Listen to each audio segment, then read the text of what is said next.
Toilet seat కంటే water బాటిల్లో 40,000 రెట్లు ఎక్కువ బ్యాక్టీరియా ఉంటుందని పరిశోధకులు చెబుతున్నారు.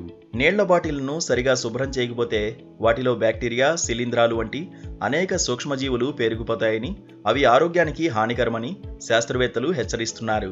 వాటర్ బాటిళ్లపై అమెరికాలోని వాటర్ ఫిల్టర్ గురు అనే specialist water quality control company ఒక అధ్యయనం నిర్వహించింది.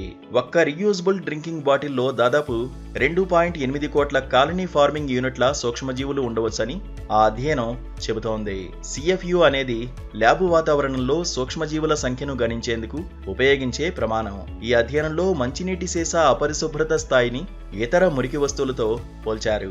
ఉదాహరణకు టాయిలెట్ సీట్ ఉపరితలం సగటున 515 CFUలను కలిగి ఉందని వారు కనుగొన్నారు.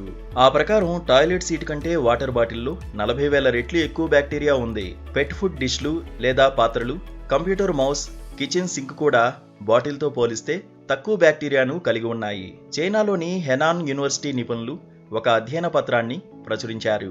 మంచినీటి బాటిళ్లలో భారీ సంఖ్యలో బ్యాక్టీరియా, సూక్ష్మజీవులు వేగంగా వృద్ధి చెందే అవకాశముందని అందులో తెలిపారు. ఒక్కో మిల్లీలీటర్ నీటిలో సగటున 75,000 బ్యాక్టీరియా ఉంటుందని హెనాన్ విశ్వవిద్యాలయం ప్రొఫెసర్లు అంచనా వేస్తున్నారు. ఈ సూక్ష్మజీవులు 24 గంటల్లో మిల్లీలీటర్కు 20 లక్షల వరకు వృద్ధి చెందుతాయని చెప్పారు. అమెరికాలోని పర్డ్యూ యూనివర్సిటీలో 90 మంది వాటర్ బాటిల్ వినియోగదారులపై ఒక అధ్యయనం నిర్వహించింది. అందులో 15% మంది బాటిల్ తాగేసి దాన్ని పడేయకుండా మళ్లీ నీటిని నింపి తాగినట్లు గుర్తించారు.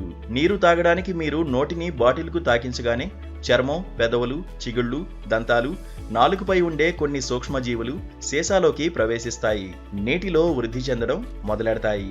బాటిల్ని తీయడానికి లేదా బాటిల్ మూతను తెరిచేందుకు మనం వేళ్లను ఉపయోగించినప్పుడు ఇలాగే జరుగుతుంది.